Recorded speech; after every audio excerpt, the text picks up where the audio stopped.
Archive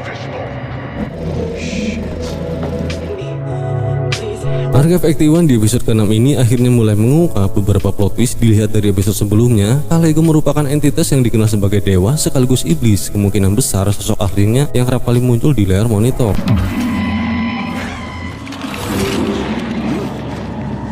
Serta sudah diketahui fakta tentang tujuan Davenport, yaitu menyelidiki kematian saudaranya Samuel, berharap menemukan bukti melalui kaset-kaset yang direstorasi si Dan. Namun benarkah itu fakta sebenarnya atau hanya sebuah pengalihan isu saja? Ya udah deh, langsung aja kita buah serikaya, buah apel. Ini dia The Circle.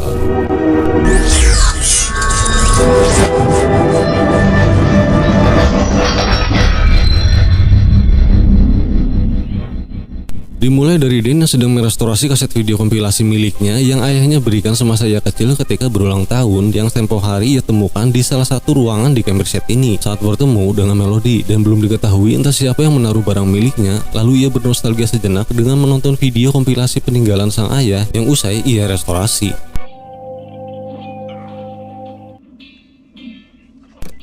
Kemudian ada telepon dari Mark yang memberitahukan sedang berada di luar area Cambridge Set. Ketika ditemui, Mark dengan mukanya yang tampak menganggap Dan mengada-ngada tentang misi penyelamatan Melody membuat Dan muak dan kemudian menyuruh Mark untuk pulang. Namun karena ia mendapatkan informasi tentang Thomas Bellows, Dan menghampirinya kembali. Mark mengatakan ia bertemu dengan pacar si Thomas dan memberitahukan bahwa 6 tahun yang lalu Davenport merekrutnya untuk mendigitisasi kaset VHS sinetron dengan ribuan jam rekaman, namun tidak diketahui tujuannya. Dan beberapa pekan selesai mengerjakan proyek, Thomas tewas dalam kecelakaan tunggal, dan lagi-lagi si Mark menyinggung tentang keadaan Dan yang seolah-olah berhalusinasi melihat Melody. Ini nampak membuat Dan kecewa dan menyuruh Mark untuk pulang. Dan yang merasa kecewa melampiaskan kekesalannya dengan menghancurkan semua kamera CCTV karena mungkin aturan dan pengawasan yang terlalu ketat membuatnya tidak leluasa hingga dianggap gila oleh temannya sendiri.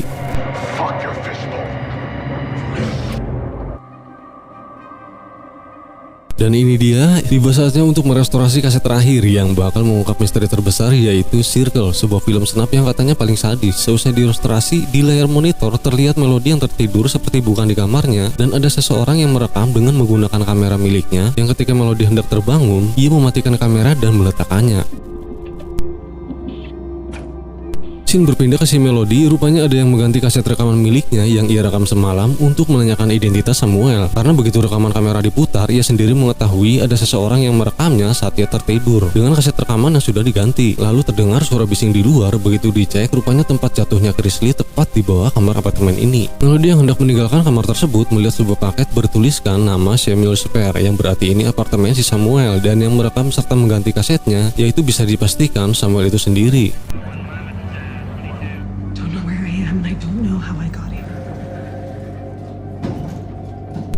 Ketika Melody akan memasuki kamarnya, ia didatangi polisi untuk dimintai keterangan tentang kematian penghuni di apartemen ini. Dia menjelaskan secara rinci kronologi kejadian tewasnya Chris Lee tadi malam. Yang menurut dugaan polisi, Chris Lee melompat karena bunuh diri. Serta yang mereka ketahui, Samuel memiliki identitas seorang profesor karena Samuel juga sempat dimintai keterangan terkait kejadian ini. Melody yang tidak yakin akan hal tersebut, ia mengatakan kepada polisi sepertinya ada yang mendorong Chris Lee, serta ia membongkar identitas Samuel sebenarnya dengan dokumen yang ia temukan di gereja. Dan ketika ia berusaha membuktikannya, ternyata dokumen tersebut tidak ada di dalam tasnya. Bisa dipastikan bahwa Samuel yang mengambil dokumen tersebut untuk menghilangkan identitas aslinya, beserta kaset Melody yang ia ganti karena semalam Melody membongkar identitas Samuel dengan merekamnya.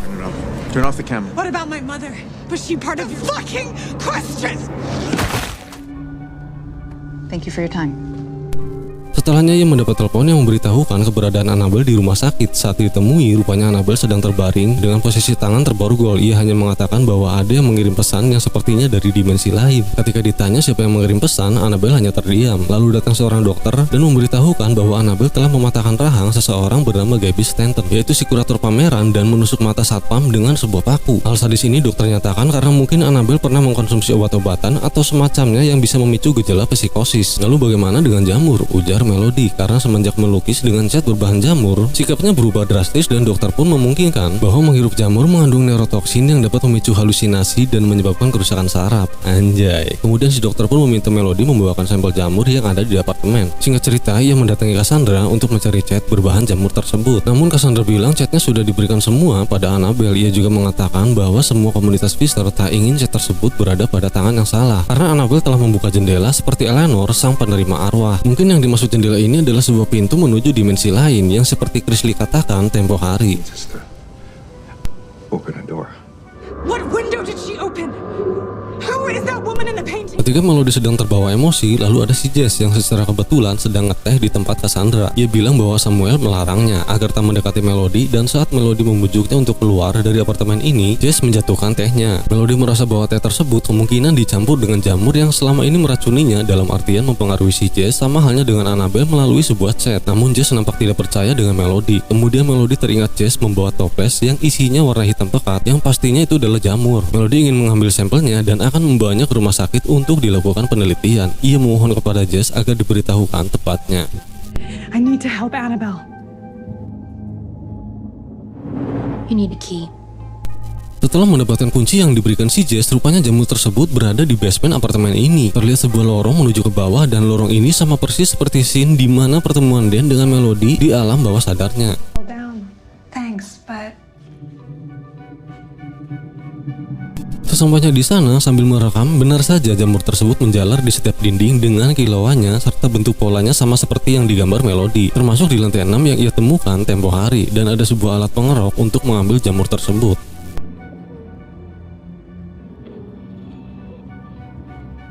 Kemudian dia melihat sebuah pintu dan terdengar lantunan suara ritual komunitas Fisher. Ketika ia mendekati pintu tersebut, secara mengejutkan Samuel ada di belakangnya yang mungkin kebetulan ia juga akan memasuki ruangan ini. Dan scene kembali ke si Dan yang alat pemutar videonya tiba-tiba mengalami kerusakan. Ketika dicek, semua komponennya termasuk kasetnya terinfeksi jamur yang sama yang tumbuh di apartemen Fisher. Lalu ia menghubungi Davenport untuk menanyakan terkait munculnya jamur ini, namun ia tidak tahu menahu tentang keberadaan jamur tersebut. Hal ini membuat Dan sepertinya semakin mencurigai Davenport tentang hal yang disembunyikan darinya. Fake shit that was growing at the Visser, okay? Well, I don't know. If you choose not to complete the job. Ketika sedang mencari beberapa komponen, Dan menemukan sebuah kamera berisi data berupa foto seorang pria dan ada sebuah video di dalamnya. Rupanya ia adalah Thomas Bellows yang mendigitisasi sebuah rekaman sinetron, dan keberadaannya sudah diberitahukan di awal episode. Karena terlihat ia membuat tanda di ruang kapal berupa huruf singkatan dari namanya dan nama pacarnya. Top secret about digitizing shitty old soap. Thomas Bellows. So, Di video tersebut juga terdapat informasi tentang perusahaan DNA milik Davenport bernama Wellspring, yang Thomas sendiri menganggap perusahaan ini cuma kedok mengumpulkan data pribadi untuk mencari seseorang, dan ada beberapa jumlah botol berisi darah di ruangan pendingin. Thomas juga sempat melihat penampakan wajah di layar monitor, dan di ending videonya ia berteriak menyebut nama Patricia. Usai nonton video si Thomas, Dan mengecek kembali video di mana Melody mewawancarai Patricia, dan benar saja rupanya kaset film yang didigitisasi dengan begitu banyaknya ternyata hasil rekaman Patricia Marston. and your tapes. Patricia. Get up, Joe! What did you put in them?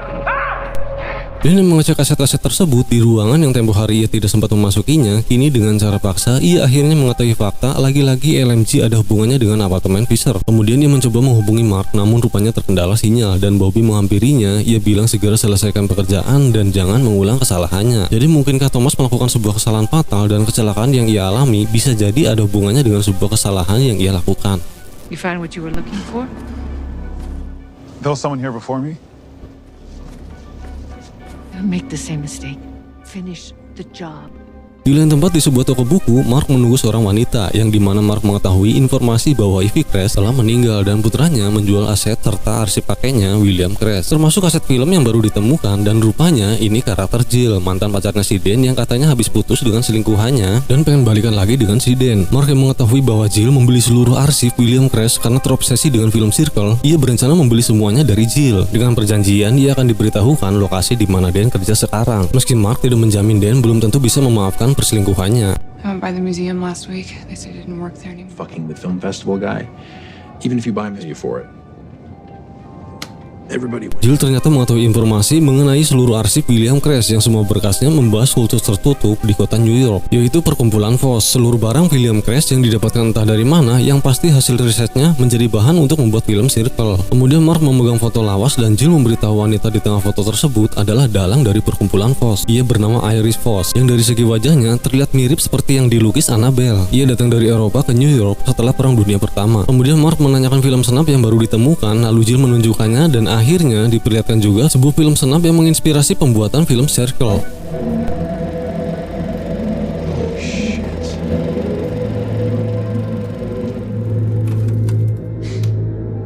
Saat pemutaran rupanya tidak sampai selesai karena mungkin filmnya terlalu keji. Lalu Jill bilang rumornya semua barang-barang koleksi William ini terkutuk, jadi hanya segelintir orang yang ingin memilikinya. Dan beruntung hanya Mark yang membeli semuanya demi membantu sahabatnya untuk menguak misteri tentang LMG dan Fisher. Kemudian scene kembali ke si Dan yang seusai memulihkan kaset rekaman yang terinfeksi jamur. Ia melanjutkan pemutaran saat Samuel menemui Melody di basement apartemen Fisher. Terlihat Melody menanyakan kejadian semalam yang tiba-tiba keesokannya berada di apartemen Samuel. Lalu Samuel menjelaskan bahwa Melody pingsan ketika melihat darah Chrisley yang menggenang, dan ia membawa Melody ke tempatnya karena tidak memiliki kunci apartemennya. Melody yang penasaran dengan jamur yang menempel di dinding, ia menanyakan kepada Samuel tentang keberadaan jamur ini, yang ia yakin seperti narkoba yang mempengaruhi seseorang ataupun cat yang membuat Annabelle menjadi gila. Pada awalnya Samuel mengelak, namun akhirnya ia mengatakan bahwa keberadaan jamur ini adalah bukti pengabdian komunitas Fisher terhadap perwujudan yang mereka anggap dewa berupa materi dari dua semesta, yaitu tubuh dan darah. Melody nampak tidak mengerti apa yang diucapkan Samuel. Kemudian Samuel memperlihatkan sesuatu yang ada di balik pintu agar Melody mengetahui jawaban yang selama ini ia cari dalam hidupnya. Sambil menyusuri tangga, Samuel menceritakan Fisher dibangun di atas reruntuhan sebuah wastu milik keluarga Foss. Dan ternyata patung yang sempat Melody lihat di ritual Fisher ada di ruangan ini, serta terlihat sebuah buku dan beberapa orang yang menggumamkan lagu misterius tersebut. Rupanya Samuel bilang itu sebuah doa. Ia tahu bahwa Melody tak nyaman mendengarnya. Makanya Melody orang yang dicari Samuel saat di pertunjukan opera, yang kemungkinan saja Melody memiliki sebuah karakteristik khusus. Ketika ia menanyakan tentang keberadaan ibunya, Samuel bilang tidak mengenalnya, bahkan tidak pernah tinggal di Fisher. Karena Samuel sendirilah yang mengirim surat ke biara yang seolah-olah surat tersebut dari Julia Barnett. Ia mengetahui Melody melalui Profesor Turner. Rupanya yang dianggap sebagai seorang peneliti oleh Dr. Turner yang ia ceritakan tempo hari adalah Samuel itu sendiri. Dan ternyata Melody memiliki karakteristik seorang badung yang jumlahnya semakin sedikit. Samuel terlihat meyakinkan Melody bahwa kali ini akan berhasil, namun Melody tak paham apa maksudnya. Kemudian Samuel memutar sebuah film yang rupanya ini adalah film Snap yang sama ketika ditonton si Mark tadi, dan ruangannya sama persis di mana Melody berdiri. Di dalamnya terlihat seorang wanita meneteskan darah di atas patung tersebut, dan yang paling sadis ia menggorok leher yang sepertinya wanita muda hingga tewas.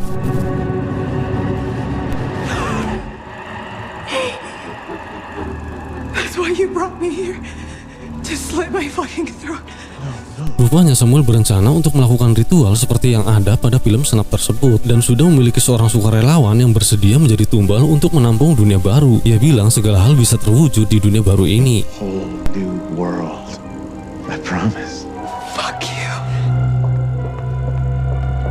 Kemudian Melody kembali ke kamarnya dan menangis begitu kecewa karena kena tipu muslihat si Sam, yang pada kenyataannya Julia Barnett tidak pernah berada di Fisher. Dengan segera Melody berkemas dan membawa seluruh kaset rekamannya. Namun ia teringat ucapan si Samuel tentang seorang tumbal yang menampung dunia baru di dalam dirinya, yang sepertinya kata-kata tersebut pernah ia dengar saat mewawancarai seseorang. Lalu ia mengambil sebuah kaset rekaman yang ia tandai dengan tanggal beserta nomor urutnya. Dengan segera ia memutar kasetnya, lalu scene beralih ke si Dan, dan usai sudah rekaman kaset terakhir. Dan yang mengetahui Melody mengambil kaset rekaman nomor 3, ia juga mengambilnya serta memutar kembali kaset tersebut, dan ketika diputar, rupanya ini adalah rekaman sesi wawancara dengan si Jess di awal episode, yang terlihat ia mengatakan menampung dunia baru di dalam dirinya. Kemudian scene beralih kembali ke Melody. Melihat hal ini, Melody semakin yakin bahwa Jess akan dijadikan tumbal untuk sebuah persembahan, yang pastinya Jess sendiri tidak mendapat penjelasan secara gamblang oleh Samuel bahwa ia akan dijadikan tumbal. Melody yang hendak berkemas, ia harus mengurungkan niatnya dan segera mencari si Jess. Ketika mendatangi apartemennya, rupanya Tamara yang ada di dalam. Terlihat barang-barangnya ia tutupi dengan kain yang menandakan sang penghuni sedang pergi. Tamara memberitahukan bahwa Jess dengan ibunya pergi ke Florida semalam. Melody yang tidak tinggal diam berusaha mencarinya, dan rupanya ini adalah scene yang sama seperti di ending episode pertama. Terlihat Melody dengan rekamannya mencari si Jess ke lantai 6 hingga datangnya Dr. Turner ke apartemen Fisher untuk membawa Melody yang tujuannya belum diketahui. Namun bedanya scene ini lebih diperjelas, dan kenapa saat di episode pertama yang seusai mewawancarai si Jess tiba-tiba memperlihatkan scene ini, karena ketika Melody memasukkan kaset rekaman nomor 3, ia menimpanya alias merekam kejadian ini dengan kaset nomor 3. Dan satu lagi saat di episode kedua, ketika Melody menanyakan tentang perihal yang akan diceritakan si Jess saat sesi wawancara, yang Melody sendiri bilang terputus begitu saja, yang mungkin bisa diasumsikan arti dari kata terputus di sini, Jess tidak jadi bercerita karena ia lupa apa yang akan diceritakan. Karena di awal episode Jess sendiri bilang selalu hilang ingatan seusai mengalami kejang-kejang. Lanjut ke cerita, tiba-tiba pemutar video seperti mengalami kerusakan, dan rupanya makhluk misterius ini muncul kembali. Berbeda seperti sebelumnya yang hanya dalam sekejap, untuk kali ini benar-benar menampakkan dirinya yang seolah-olah ia akan keluar dari layar monitor.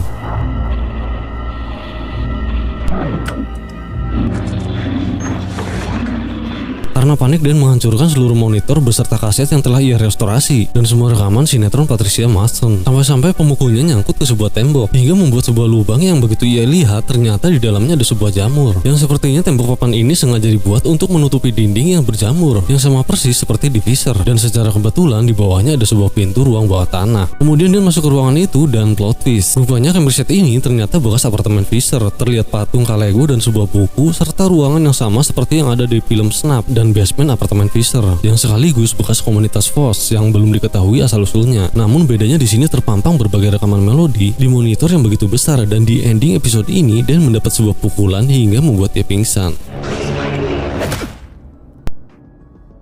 Series film dengan begitu banyaknya detail serta berbagai macam plot yang cukup menguras otak. Jika menarik jangan lupa subscribe-nya, jangan kemana-mana dan tunggu di episode selanjutnya.